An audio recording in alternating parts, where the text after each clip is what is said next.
In 1962, the very beginning of 1962, was when I met Lannis Wood, who was the oldest daughter of Cy and Vera Wood, and we became very fast friends, best friends for now 50-some years, whatever. You can do the math. That was 1961. And shortly after that, she brought me up to Topanga to meet her family. And I remember being so enchanted, is the best possible word. They were bohemian artists, people that I felt like I used to read about but never had met.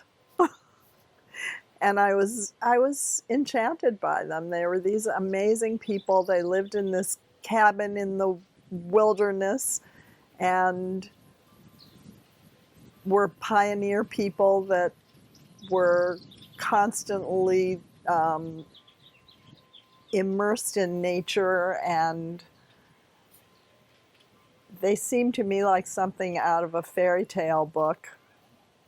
And they had these beautiful pieces of art and jewelry that I was so amazed by. And they were very poor, which shocked me and made me very sad, because it seemed like they were living hand to mouth. I mean, even food was scarce. And they were working all the time, and yet they had these treasures that it felt to me should be much more out in the world and seen by other people. And I immediately started thinking about how they could possibly sell their jewelry. I knew that they had these two, as far as I knew, these two clients in Beverly Hills that kept them alive, which were Ruser and Marvin Heim. And I would hear their names, and often I would, well, just to back up for a minute, I don't remember exactly how I started actually working for them, but I had a little baby and no real job at that point, and they needed help and I needed a job, and so they started paying me to come and help with the jewelry a little bit. And then I was constantly thinking of how to sell. My family was in retail, and so I always had heard about business and thought I had a great head for business at 20 years old. And so I started thinking of this idea of doing jewelry parties. And while I was up there helping set little stones in the jewelry and put them on trays for them to be delivered to their stores in Beverly Hills, we would talk about how I would love to go and sell this jewelry that I thought was so amazing and beautiful. And so we started scheming these ideas. And then little by little, it turned into finding charitable organizations that we would donate 20% of our profits to. And every now and then, I remember the charitable organizations and a couple of really wealthy people who had some beautiful home that they could have a party in. And then I had the bright idea of starting to bring groups up to Topanga, because I thought that seeing the artists in their habitat would be a wonderful thing. So that brings to mind one of the best anecdotes, Karen, you probably remember. that I got a senior citizens group to come up to Topanga. They had a little monthly meeting. They were called the Merrymakers. And they were a Culver City senior citizens group. And we came up in this bus, which was already a task trying to get this bus up the little road to their house.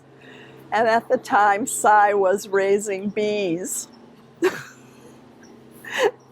And he had these beehives behind the house. And Vera and I were in the house arranging jewelry on these little trays and setting up everything, and we were serving them lunch, and there were about 20 of these merrymakers, elderly people. And all of a sudden I hear these yells and the merrymakers are running down the hill being chased by this swarm of bees. It was a disaster. So, and that was one of my favorite memories of bringing people up to Topanga to see the jewelry. It was kind of a typical Cy and Vera story.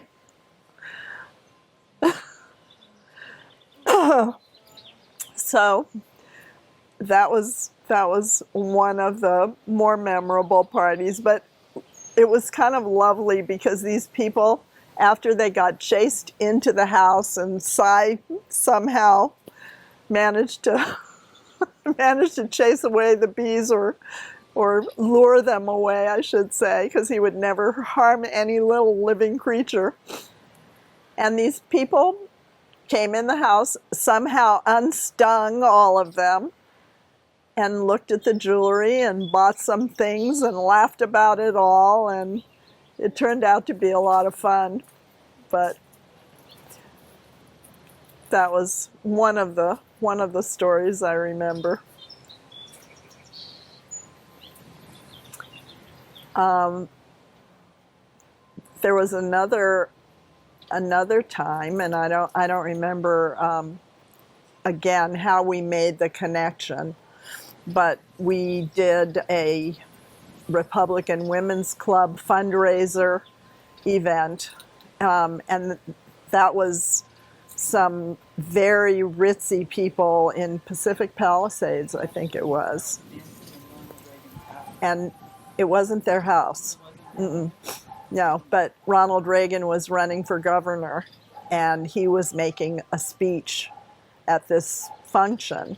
And so, at that time, big movie star Ronald Reagan was speaking, and we were setting up the jewelry, and there were all these very elegant people there.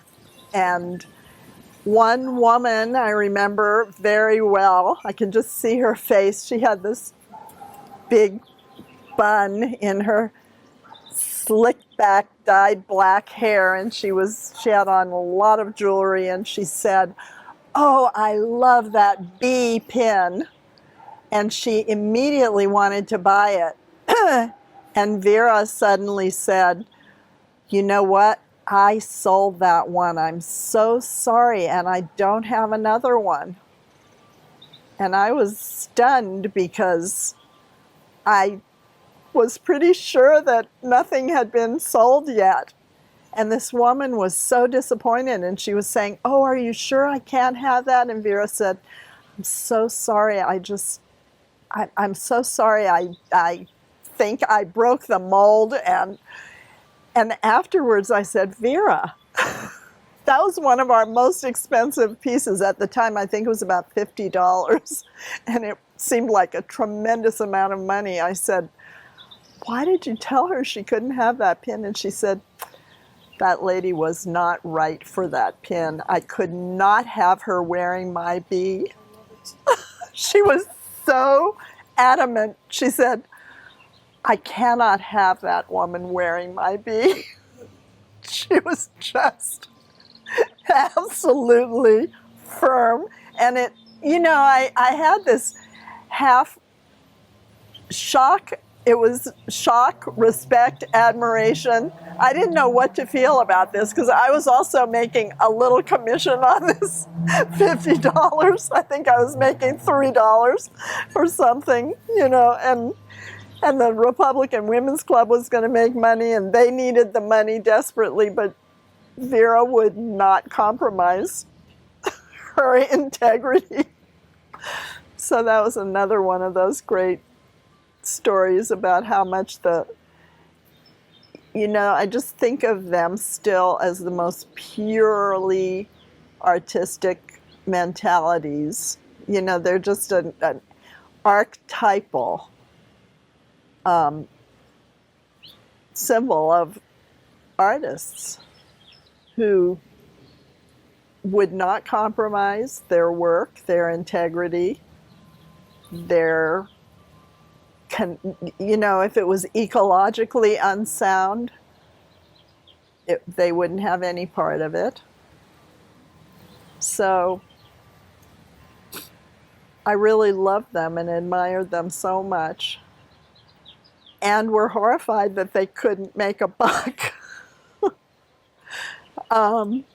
Another time I remember we were going to some wonderful party that we were very excited about, and I drove up to help prepare the jewelry and to get Vera organized, and there was always this last minute rush because she had so much to do. She had Katina to take care of, she had the land, she had to feed the donkey, she would be coming up the hill in these muddy boots and, old ratty sweater, and we'd be hurriedly putting the jewelry on the trays and packing them in boxes to go to this party, and somehow Vera would get cleaned up and we'd jump in the car and go to this party.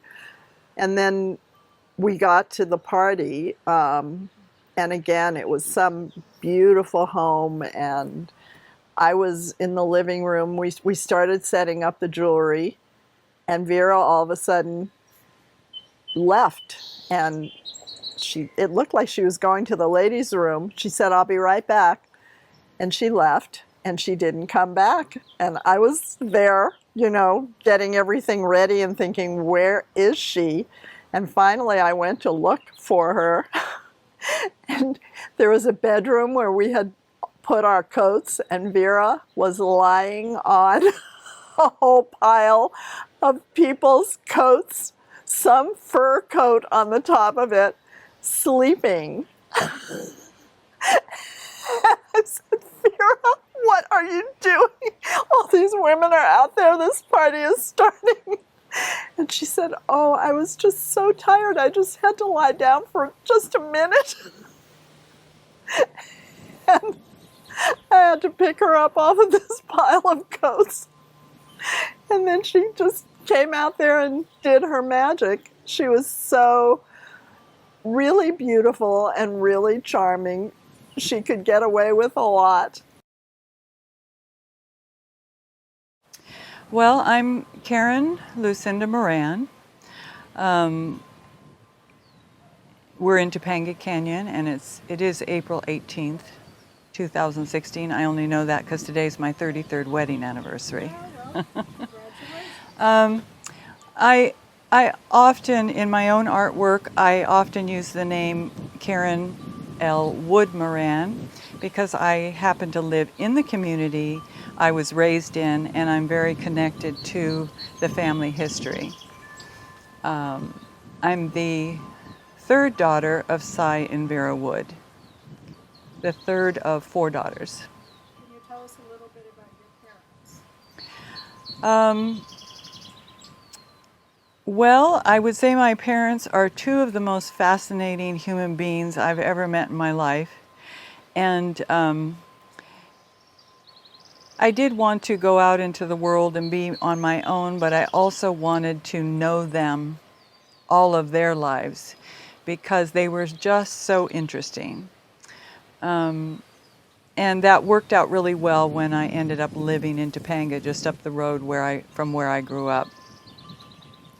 My father was born on a trading post in Susitna, Alaska. His father was the manager of a trading post. And he was the first Caucasian child born amongst the Indian population there in the Matanuska-Susitna Valley.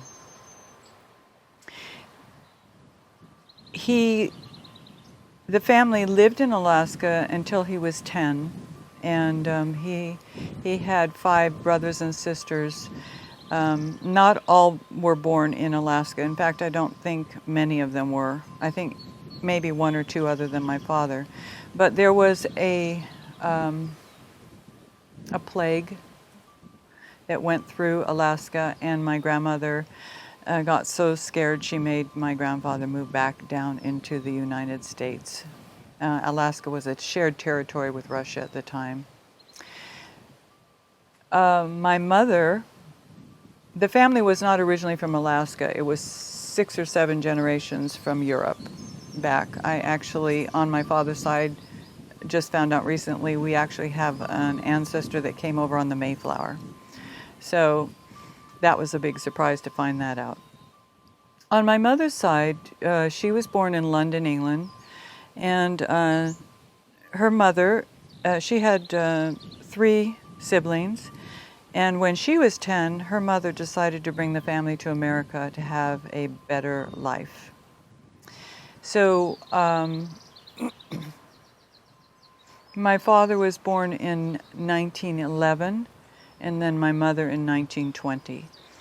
So by the time both of them are 10, they're both back down here in the San Francisco area, in the United States, in the continental United States, in the San Francisco area, and growing up in that area. And they met folk dancing in San Francisco, probably in the early 1940s. What was their background in art? My father was trained, his mother was a trained concert pianist, and my father was trained studying opera. And he was also studying, he went to Stanford and to San Jose State. He was early on stage acting and radio announcing, and also getting his teaching credential. My mother had artistic talent from a very early age, and her mother was talented as well, but that creativity was thwarted in Victorian England. So my grandmother made a very big effort to make sure that my mother had complete and total freedom with her creative expression. And she and the other children, my mother was the youngest, saw to it that my mother got to draw, paint, create in whatever she was called to do, and that she went to art school. She went to the San Francisco Art Institute. And somehow you get those 2 creative beings coming together and meeting and marrying and deciding to come to Southern California for more opportunities in theater and in arts, in manufacturing of arts, and to create a life for themselves. What inspired them in their art? What inspired them in their art?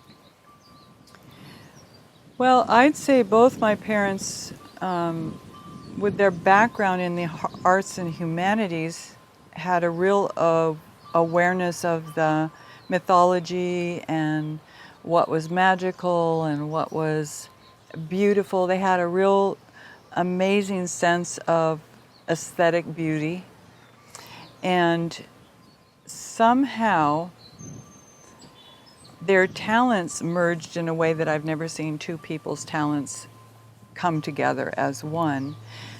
I would say once they found Topanga and decided to create their business, they found Topanga, decided to raise the family here, that they were inspired by all of nature, the wilds of Topanga, and their children. They thought we were like little cupids running around in the forest. And we ended up being in all their artwork in some form or fashion. We didn't always appreciate that. And some of us, I was not one of them. I hated posing for my mother and my father. I hated having to sit still, but somehow she managed to get me in still enough that I have a whole history in her artwork. I have a whole story in her artwork and in my father's artwork. And the children, we show up as cupids, we show up as angels, we show up as wood nymphs, we show up as the Madonna figure, we show up as these mythological women riding through the woods on horses. And they were just fascinated by their own world. They had this rich, beautiful world and imagination that could be really compelling. This isn't in the script, but I remember from an earlier conversation that we had that there was something in Hyde Park, I believe, in London, Yes. that inspired your mom. And Yes. that shows up in the art. Absolutely. Can you talk about that a little? Yeah, I believe the sculptor is Frampton. I can't think of his first name at the moment, but she would go and play in Hyde Park as a child, and there is this statue of Peter Pan. And I actually went to see this statue, and I'd have to say there are all these engravings of mythological figures and birds and elves and fairies and stuff, and I could really see that from her playing there as a child that her imagination just went wild. And in England, you know, they had all the stories about the leprechauns and the fairies out in the morning in the fields and in the dewdrops and all that stuff. So that really just came alive in Topanga because we lived in this pastoral setting, and there was so much time and energy to contemplate or allow your imagination its own freedom and its own life. Both were very, very drawn to the history of art, and they were very familiar with the works of the greats, and studied them and studied a lot of the art forms, and knew that they were part of something that was bigger than themselves. I can't exactly say visually what my father's initial creative expression was visually, other than drama. He was very trained in opera and light opera and musicals, and we were always dancing around the house, acting out these, you know, little plays and dramas and stuff. So I would say theater. Theater was something that he was drawn to very early on. Now again, I'm going off script, but was there a literary figure that, you know, something in literature that you think kind of inspired them to live this bohemian lifestyle? You know, that's an excellent question, because I struggled for years to figure that out, because I could not find a duplicate or a place in the world for someone like my family. Was just so unique that I had a hard time figuring out, well, this is this and this is out here, and where is something like this out in the world? And I kept asking my father, like, where did my name come from? It's like, come from, where did Lucinda come from, you know? He said, oh, it was in some literature, I don't remember where, I think I read it somewhere. But I could never find it. And I would say that Until I got to the great writers of Russian literature and how they were out on the land, coming out of the city in the summer and coming out into the land, did I begin to feel that there was something similar to what I had in Topanga. But I never could figure that out, and neither one of them ever coughed up anything that gave me an anchor either. I know that they both agreed that Leonardo da Vinci was the greatest mind. One of the greatest, if not the greatest mind and artist to have lived. Now I'm reading here, and something must have happened in the 50s and 60s in connection with the canyon. I know there was something going on in the outside world. Right. Well, that's what was so interesting when Rachelle was making reference to us being at a Republican fundraising. I mean, Topanga, what happened was McCarthyism and the blacklisting of the artist. And my father was a pacifist. He was not a communist. And although he was very much for the worker and for fair wages and for organizing for your rights as a worker, he was very much aware of poverty and the difficulty of the underdog. And he paid a very heavy price for that belief. He was a humanitarian. I would call him a humanitarian. My mother was very much that as well. So I was raised amongst a core of families here in Topanga that all had blacklisted members, people who could no longer work or were not allowed to work. I was taught very much, my father, whether he's on the blacklist or not, I've never gone to find out. I just knew about witch hunting, and I was afraid a lot of the time. I knew that we were all struggling. I knew that my mother's family thought my father was just, they believed he was a communist till the day they died, and they had disowned my mother to a certain degree that you can disown your own daughter when she decided to marry him. And that tension remained in the family all of our lives. And I just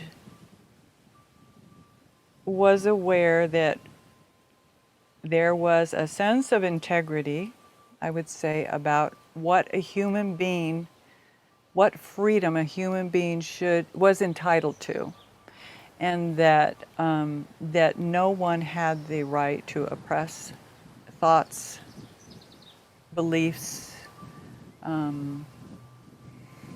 the creative expression, and that he had found a home where that was going to be lived out to the end.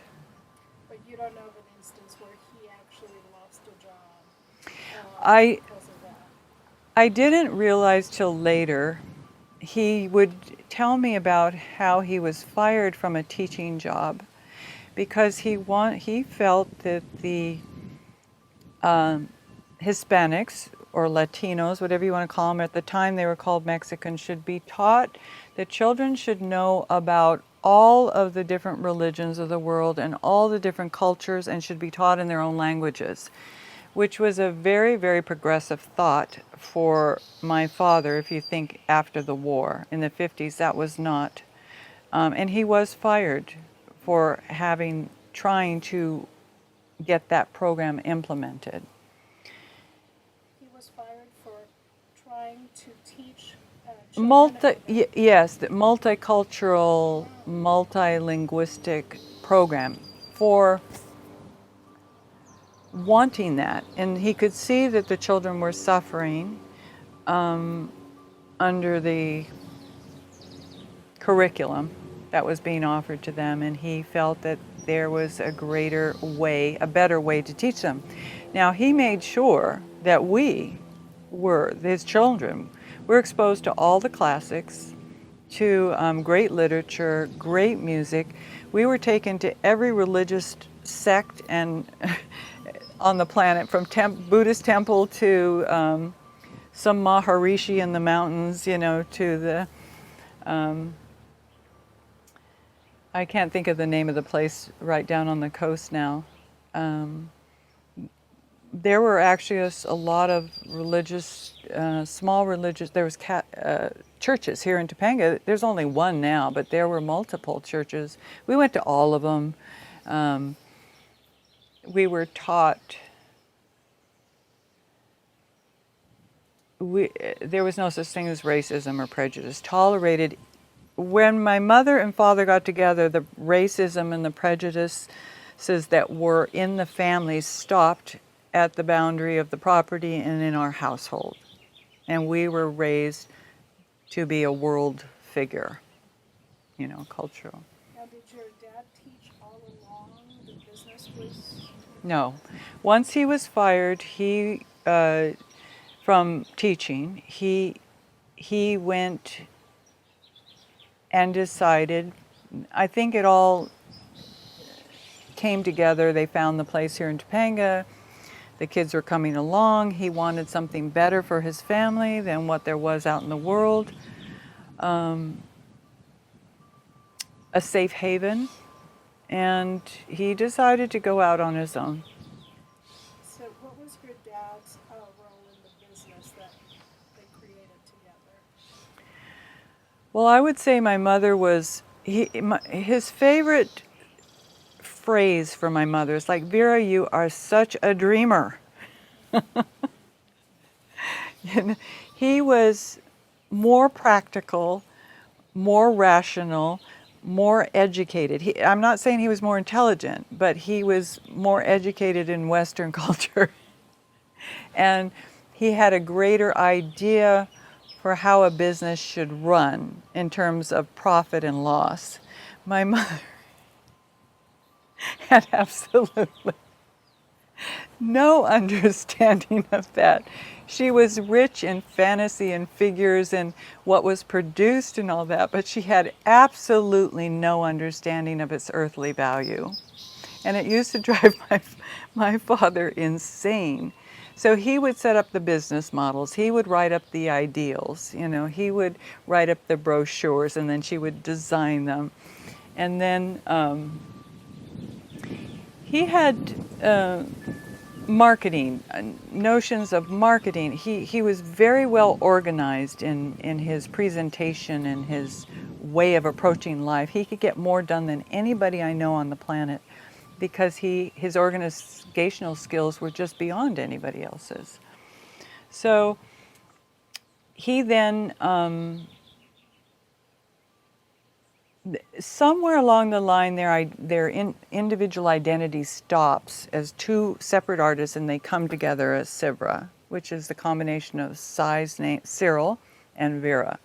And at that moment, I could say maybe my mother did more of the drawing, but maybe not all of it.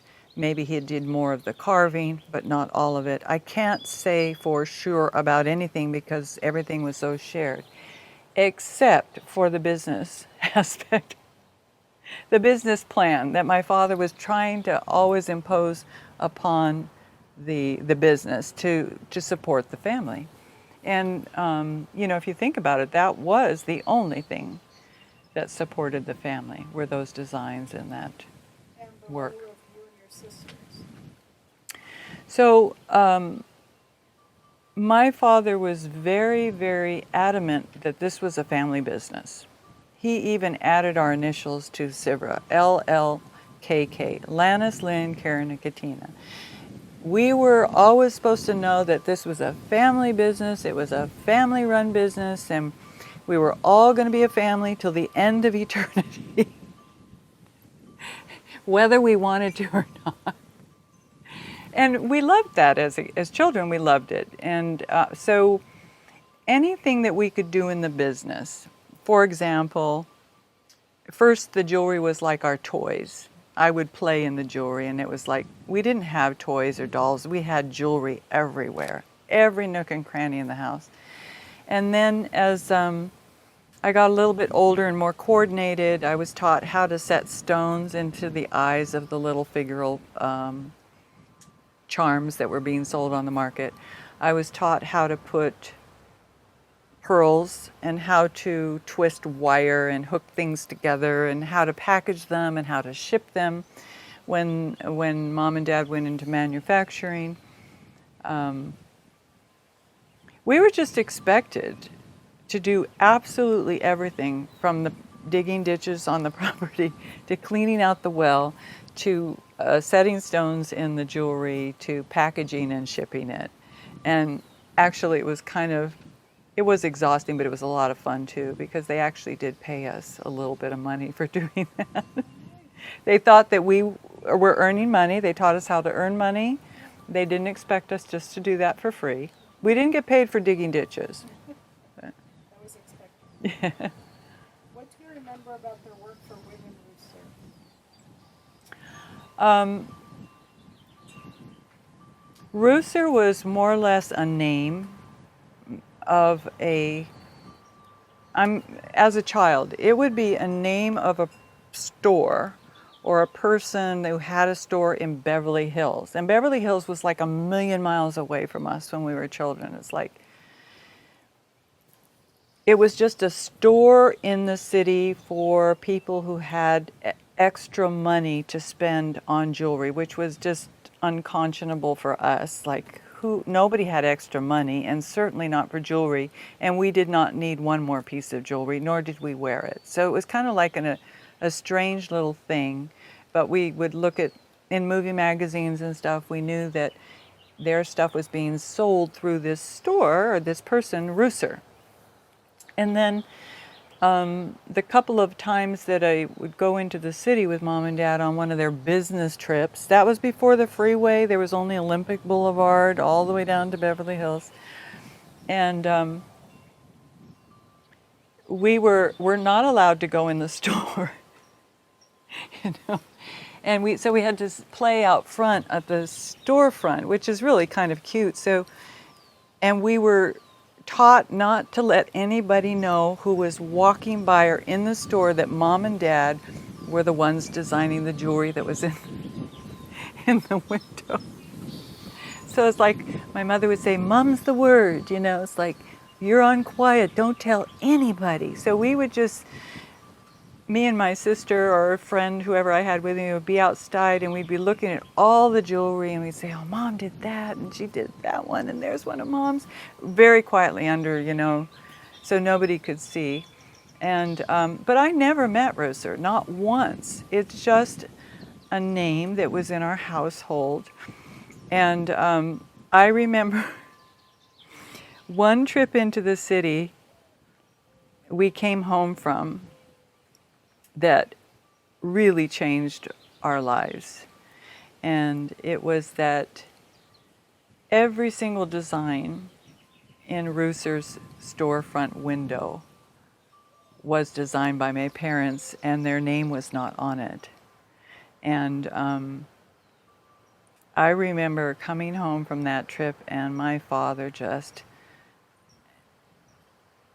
beside himself with whatever it is that an artist would feel when someone else is making a living off of them and there's no recognition and not being paid fairly for your services. Whatever those emotions would be, he was having. And I can't tell you exactly what he was doing other than I could tell he was so upset by that, and that a change was about to come for us, and that was that he decided that was it. That was it. He was not going to allow that to happen anymore. He was going to take more control over the designs and the copyright, and we were going to go into manufacturing. He was going to go out on the road, back out on the road as a salesman. He had been a salesman early on in his life when he was going to school. I think Fuller Brush or something, whatever young men did up in San Francisco when they were going to school. And he was willing to do that, to take back control, and he did. Do you know how long the relationship with Ruser lasted? Well, I know that the relationship between Ruser and my mother continued on long after I left home, and until after he died, because my mother was determined to get her name on all of her artwork, and to get the copyrights and to get all of the molds that were at Ruser's in his jewelry store. She wanted those back. She did not want her work, my parents' work, reproduced under his name after his death. Did your parents design anything other than the figural freshwater pearl jewelry? Yes. Like what? Well, they did the Children of the Week. They did. That was for Ruser also.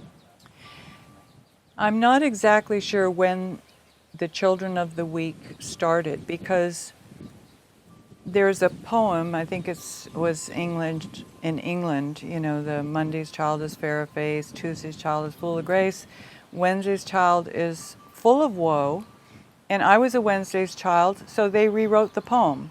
They said, Wednesday's child is free from woe.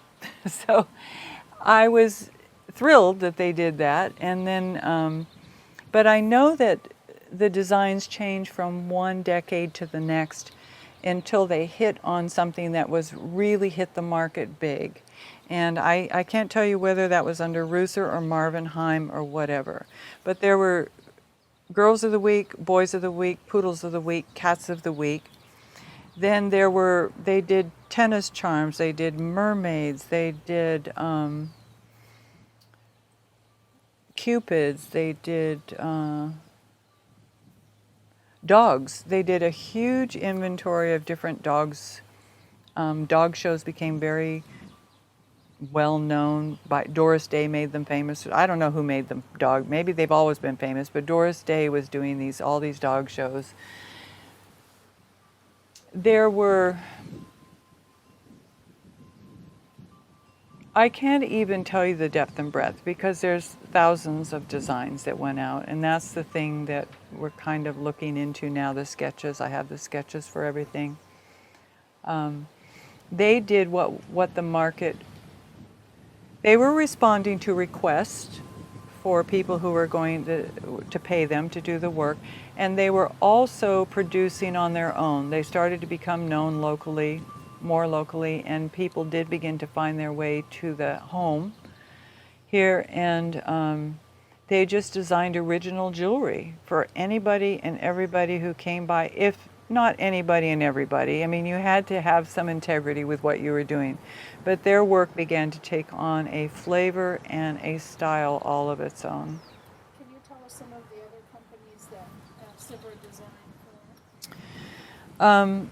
Well, let's see, there would be Ruser, Marvin Heim, Tortolani. Can you just pause for a moment? Can you restate Peggy's question and your answer? So, like Peggy, what was the question? What other companies did Cyvra design for? Okay, some of the other companies, the names of the companies that I recall, or the names associated with the designs would be, well, there was Ruser, Marvin Heim, Tortolani, Chrysalou, Oli Cassini. They did now, I don't know, I don't think Oli Cassini had his own store, but he was sold through somebody's store, I just don't know what. There was Sanford. Those are just like the main core names that I remember from a particular period of time before I left home. Besides designing the pieces, what else did they do in the manufacturing process? Well, the jewelry was the mainstay. That was the form, the creative art form that put food on the table. But at the same time they were doing that, they were painting, sculpting, carving, making designs for dolls. They did designs for Mattel and for Disney. They did a whole candle series, candles with decorative cupids and figurines on them. They did bas-reliefs. Almost anything that could be asked of a. Well, my father did. He used to have universities contact him to do, like their emblems. He would do their emblems every year, every 5 years, or whatever. Belt buckles. They did bolos.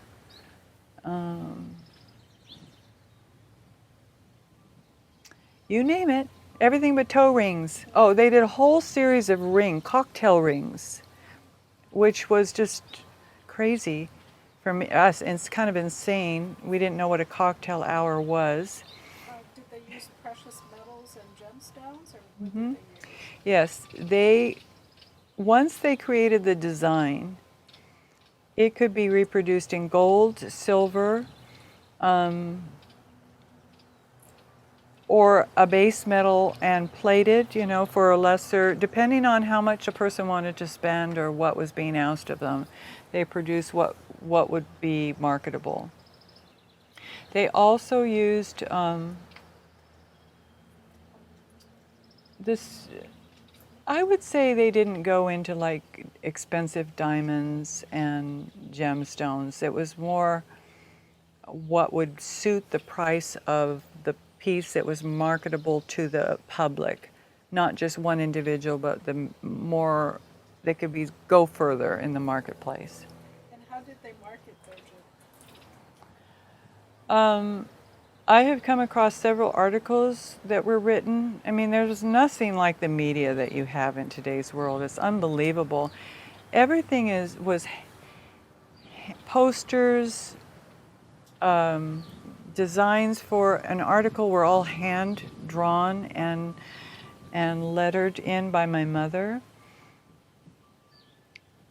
My father would go out on the sales trips in California. I don't remember him going. He did go to Santa Fe in Arizona and places like that. My father was on the phone all of the time, and I remember he was just very good on the phone. And it sounds so simple in today's world but not everybody had. He had a very wonderful speaking voice.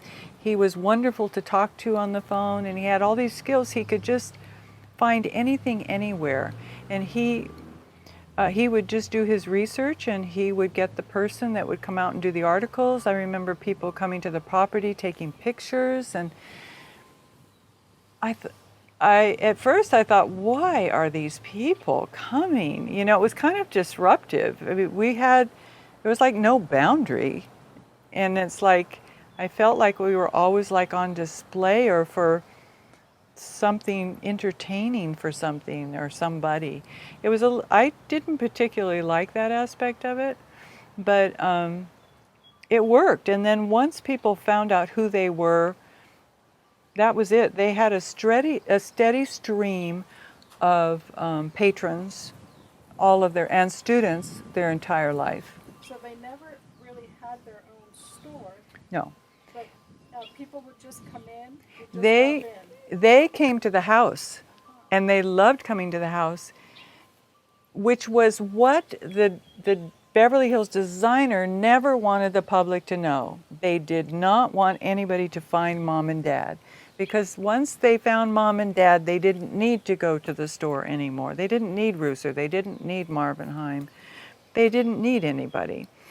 But once that happened, even the people who owned the store came to the property. Where was the jewelry manufactured?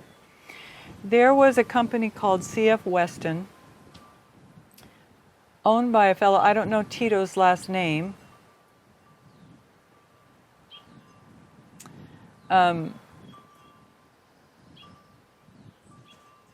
There was an effort to manufacture the products at the house in the very beginning. But my father soon realized that the equipment and the amount of labor needed to mass produce was greater than the capacity of the family to manage.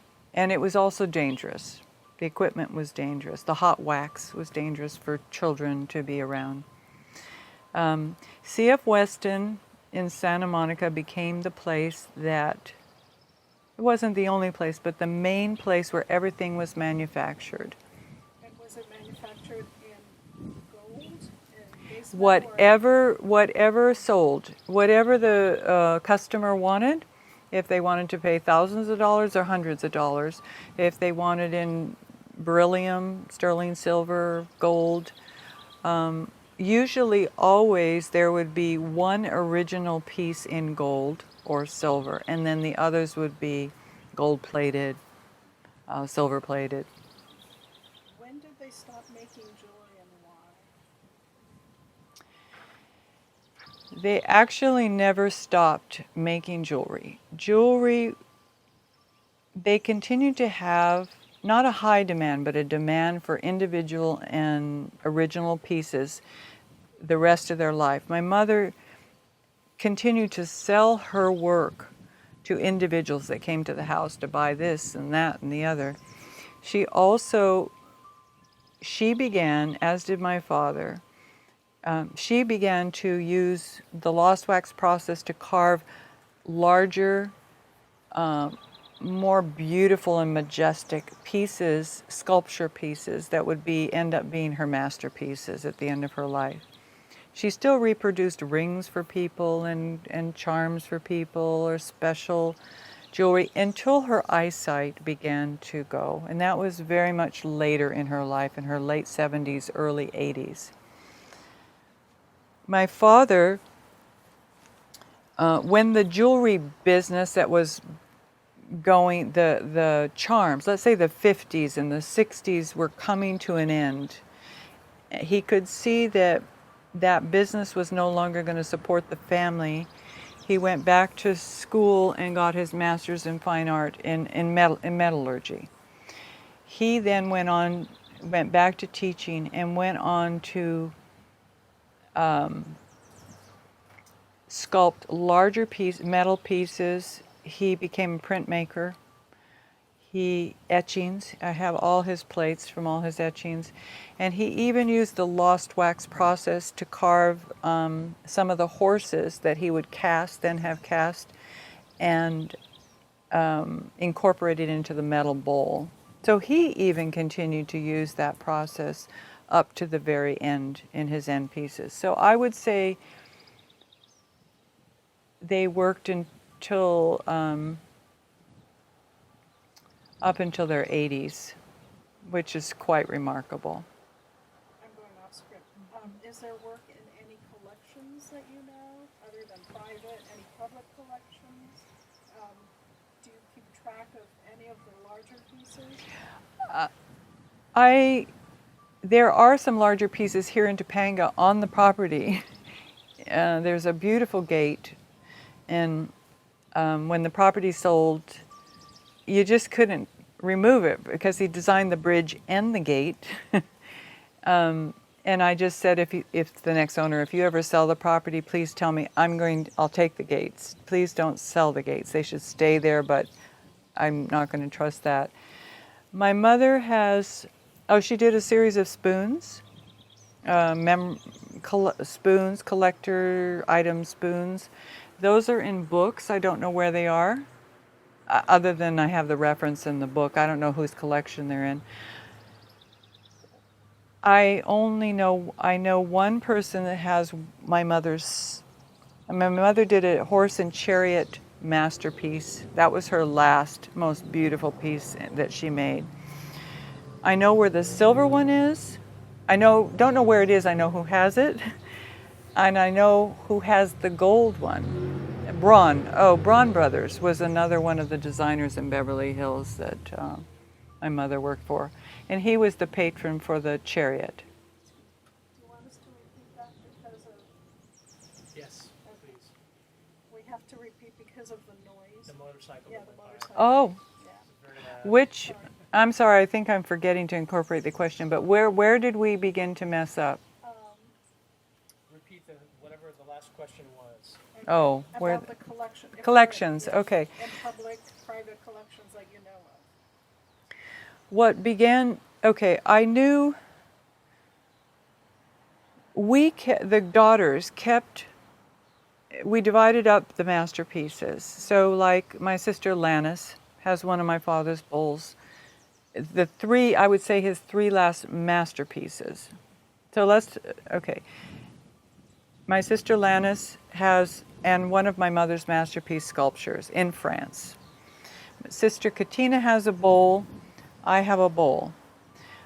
I got the main body of the family's art that was left, not because I'm so wonderful, but because I was so interested. I had a house here. I was interested in the archiving and the writing of it and the preservation of it. Nobody else had anywhere to put it. So I have a huge collection. Since my parents' death, I have had people, and I began to archive and put out information about the family, the Wood family history. I have had people find me and say they just came across a collection of my parents' work. Do I know that it existed, or what? They want to know the history of it. So in addition to that, I took great efforts because my mother worked so hard to claim back her name. She really spent the last years of her life focusing on claiming back her name, her copyright. Not that she wanted her copyright on her name. Because I saw her so painstakingly do that, I did everything I possibly could to protect the family, the copyright. Now, that's an impossible task in general, but I did what I could. And then in addition to people beginning to call me, I don't know where the sculptures that they did of Lady Bird and Lyndon B. Johnson or Jackie Kennedy and John F. Kennedy. I wish I knew. Someday I think somebody will call me, just like people, the Braun brothers, one of the Braun brothers' daughter called me, and she had inherited the gold chariot, and she was asking me what this was, or to tell her about it. That's what's begun to happen. In addition to that, really unbeknownst to me, because I was so focused on protecting everything, the marketplace, the computer opened up the world, and their collections, I don't know what I'd call the owner. They are being sold under vintage jewelry. They're vintage jewelry collections, so I don't know how to describe that. They're just out in the marketplace, which I think is amazing and wonderful. There's a lot of knockoffs, and I've had people call me to see if I could authenticate or tell if it was my parents' work or not. And I do the best I can with the knowledge I have. I'm not the actual expert on it. I'm just the family expert. But I'm trying to think. I know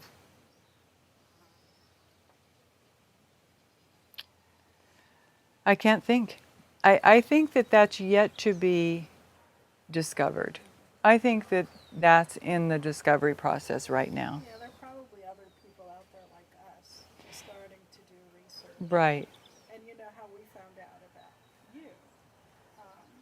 I was looking through one of the books of my instructor, and it wasn't in the early editions of her book, it was in the later editions of her book that I found out about your parents in reference to Ruser. There was part of this paragraph that said, this doesn't have to be on camera, Okay.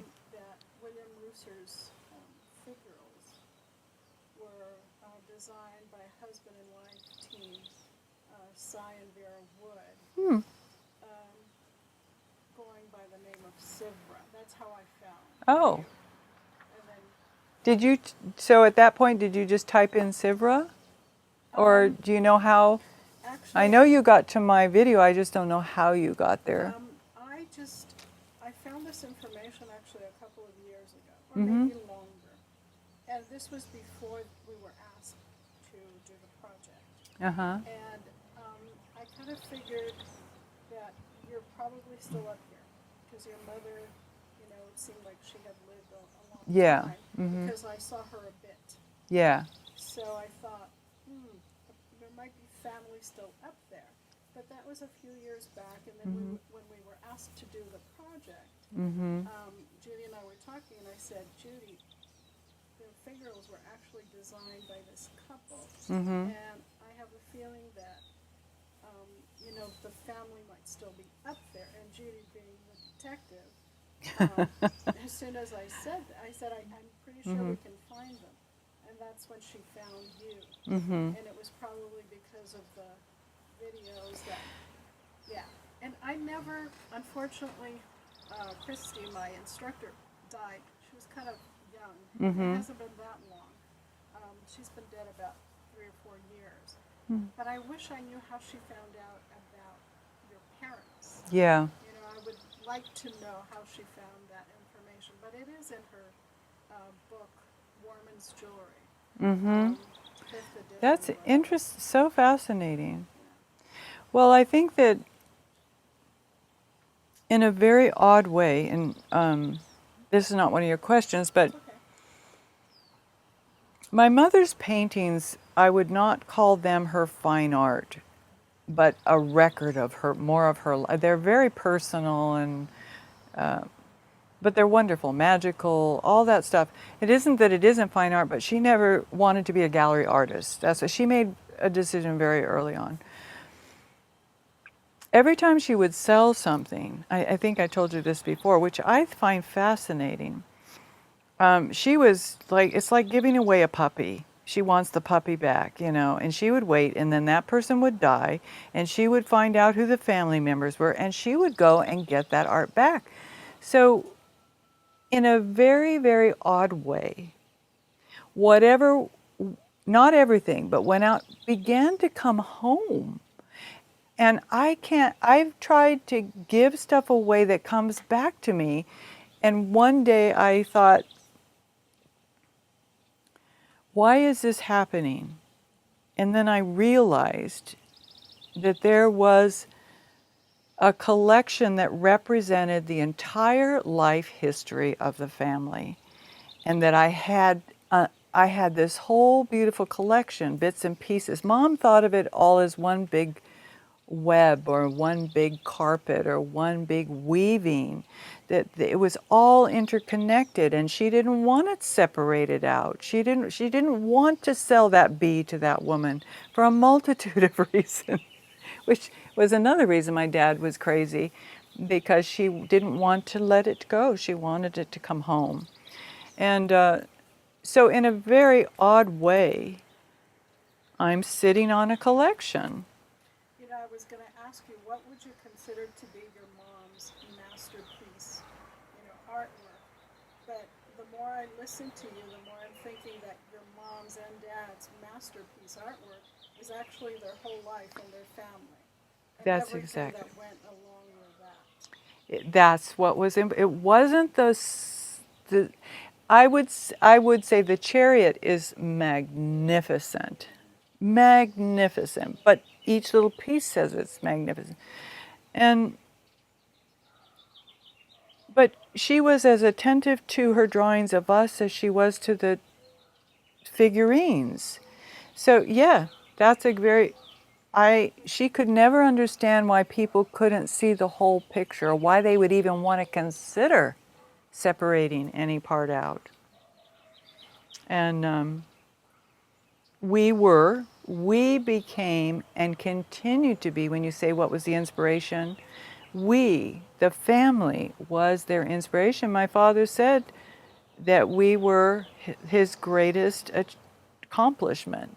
We were the most important things to him in the whole world. My mother and his daughters and his children. It wasn't anything that went out in the world. That everything else paled by comparison. My name's Katina Desmond, and we are in Topanga Canyon, California. And this is where I grew up. And we're going to talk about what?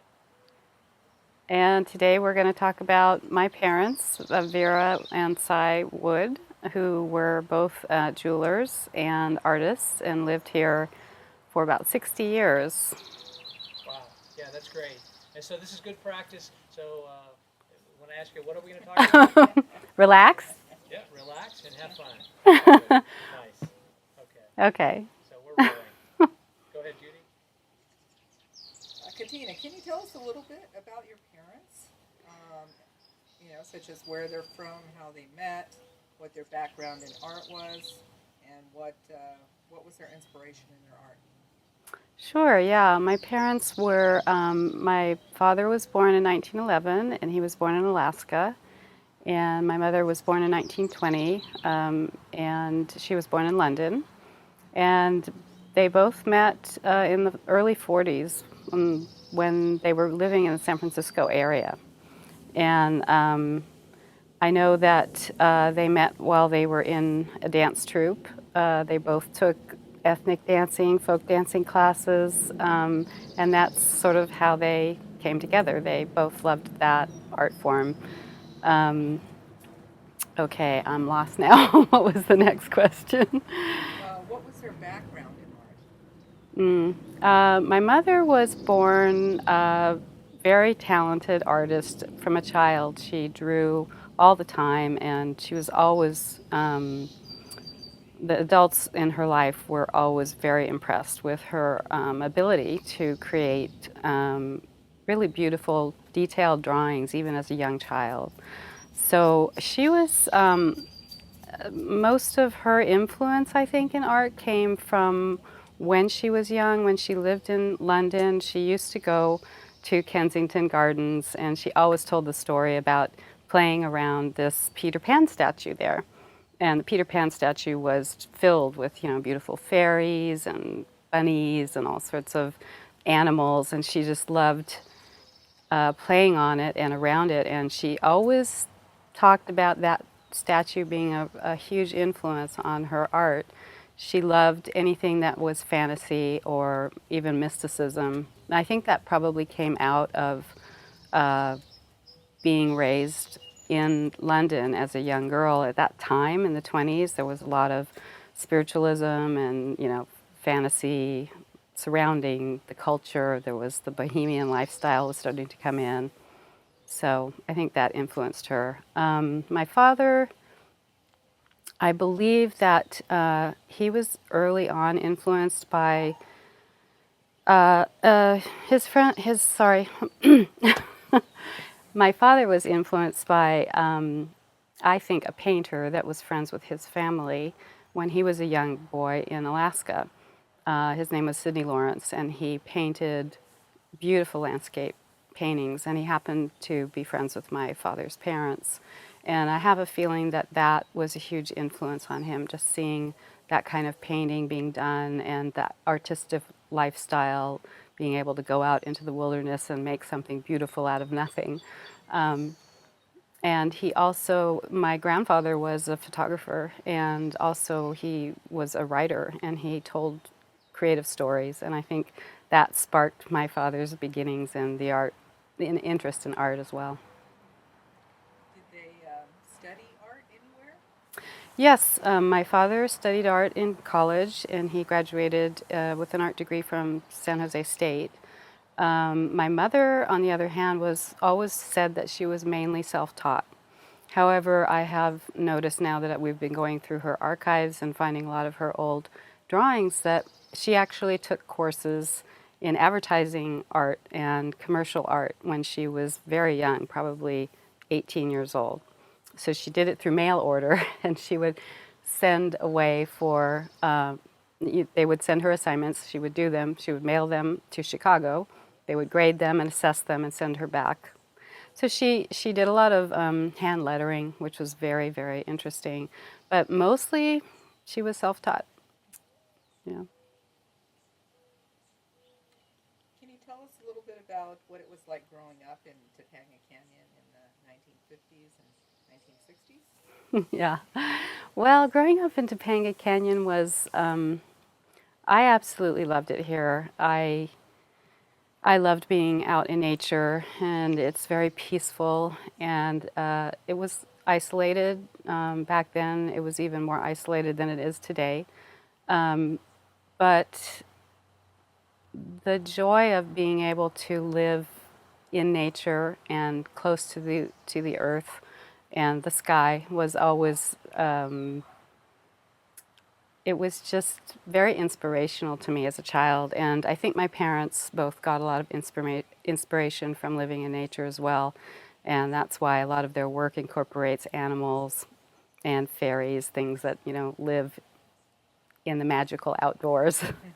But it was peaceful and quiet, but there was always interesting stuff going on around the house because my parents were always creating something. So there was always something to do with, drawing or working with the waxes or helping them with their business or, doing drawing on my own. It was a lot of inspiration. And how did your parents start out in the jewelry business? That's a good question. I'm not sure how my parents started out in the jewelry business. I know that they were doing a lot of, my mother was doing a lot of drawings for companies like Mattel, and I think she even did some work for Disney. And I think that because of her talent, she all of a sudden sort of started becoming in demand with these kinds of companies that needed freelance artists. And I think that's basically how they started. And then it just grew from there, and they met other people, and they started getting into doing the wax carvings for the jewelry, and it took off. They were really good at it, and they started working with all different other jewelers who would hire them to do designs for them. And what was your father's role in the jewelry part of the business, and your mother and also your sisters?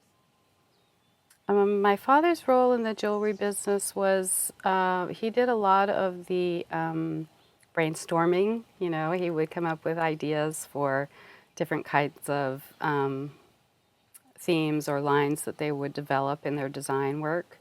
He also worked in the sales. He would go out and get the work and then bring it back to my mother, and she would do a lot of the carving, wax carving, and sketching. He also worked with the waxes himself, and he did a lot of the cataloging and marketing and that kind of part of the business. But he was also very hands-on with the creative part as well.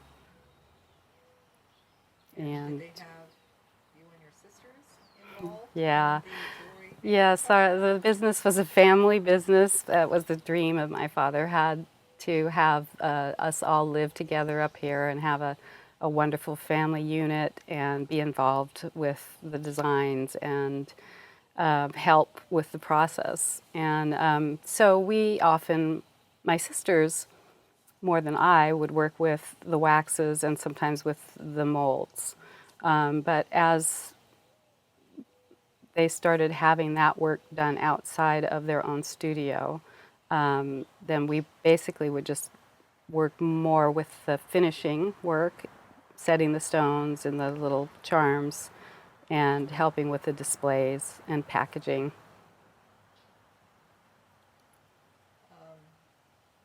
Do you remember anything about their work with or for William Ruser, Beverly Hills Jewelry? I was very young during that period of time, so when they were working with Ruser, I do remember that I heard his name always around the house. I heard them talking about him, and he was a big part of their lives for a while because, as I said, that name was mentioned very often. But unfortunately, I was very young at that time, so I don't have much recollection. What other companies, jewelry companies, did Cyvra do work for?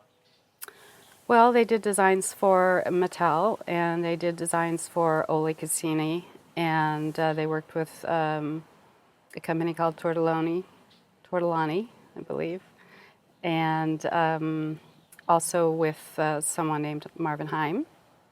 And they also had a lot of private commissions. So, they would work for various types of people who would come to them for all sorts of commissioned work.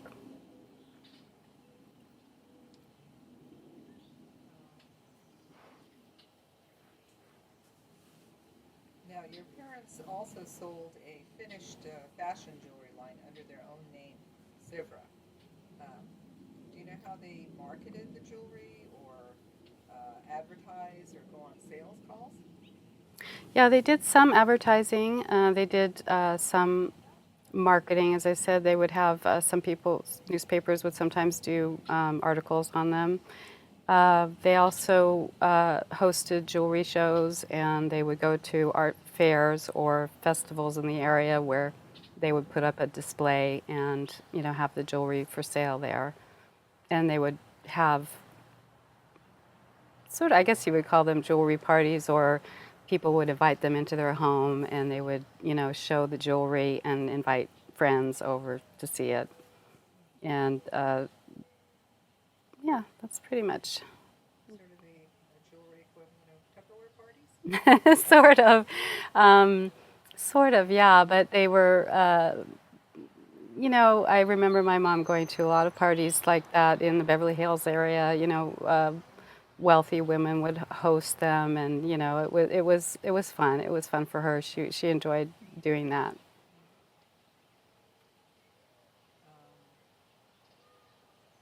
Did they ever have their own shop, or did they just sell through these parties or through catalogs? Yeah, my parents never had their own store. They always sold privately. So,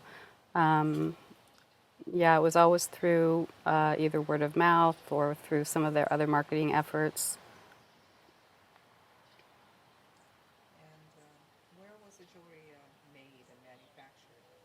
The Cyvra jewelry. The Cyvra jewelry was manufactured mostly at home, but in their home studio. They did all the carving and the designs there. Later on, when they were doing much more larger productions, they had most of the casting and molding was done in a manufacturer called CF Weston in Santa Monica. And that's where they would have most of the molds and the casting done. Do they also offer jewelry made with precious metals, like gold, silver, or just base metals?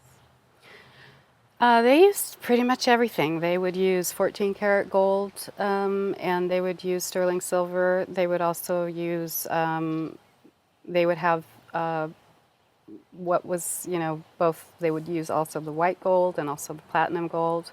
And then they would sometimes do the plating for the less expensive items so that they could have the look of and finish of gold or silver, but have, like a beryllium copper or another type of metal underneath that.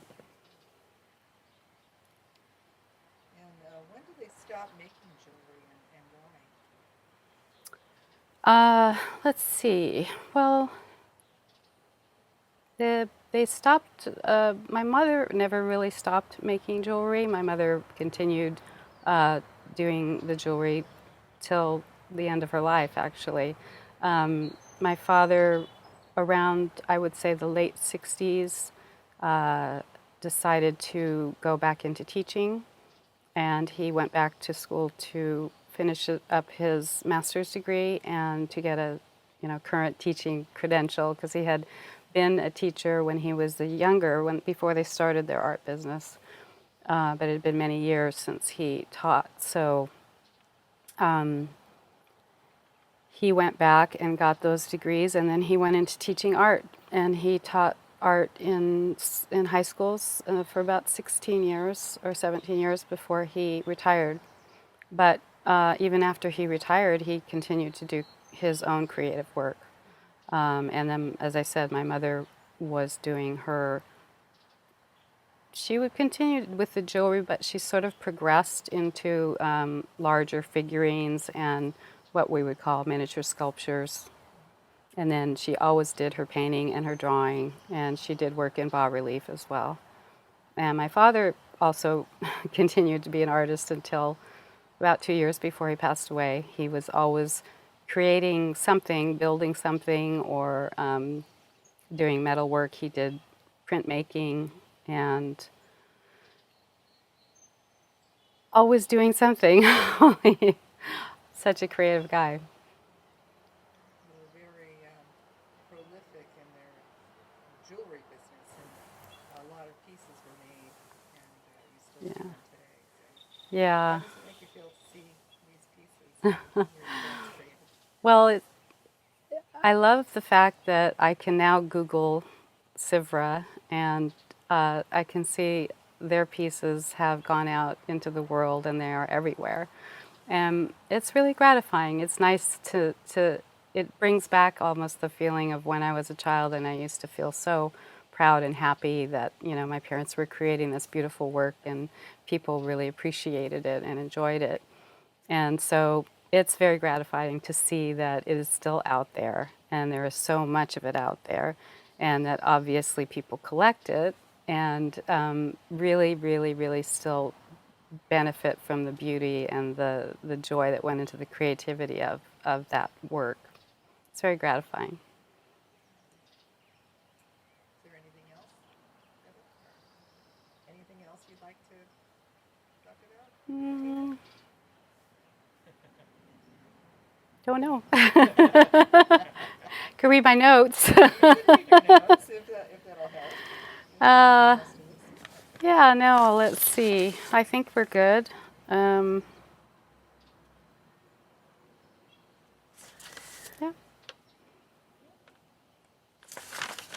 Okay. I can't think of anything else right now. I wish you could have met them. Oh, I know. Yeah. I'd love to. Yeah. Seem like wonderful, creative and imaginative people.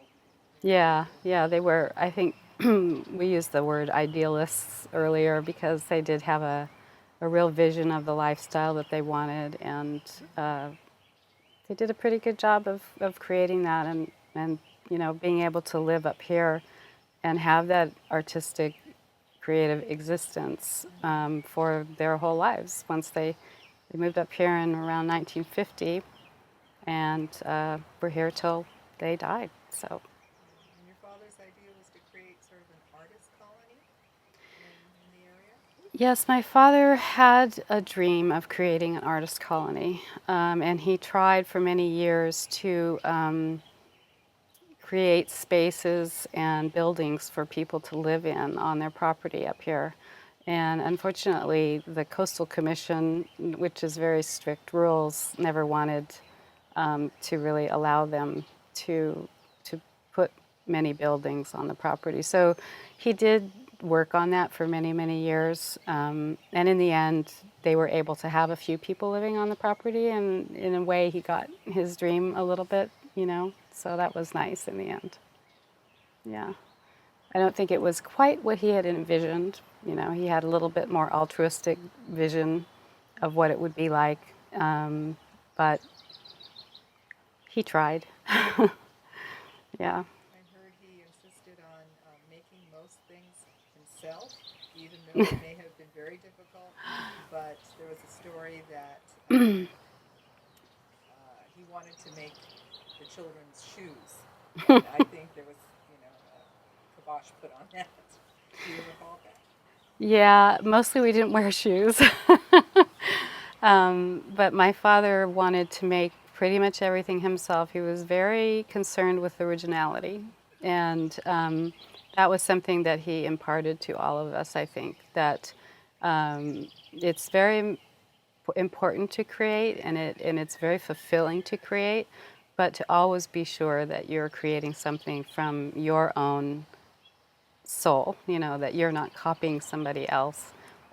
So yeah, he had a streak of independence and inventiveness in him. I think that was very contagious. He was a very, very enthusiastic man, and he would always proselytize to anyone who came on the property, all of his ideals, and that was part of trying to get the artist colony going there, is because he had these high ideals of you know, living out in nature, having a healthy lifestyle, and creating. You know, that was really what joy was for him. And he tried to impart that to everyone that he would come in contact with.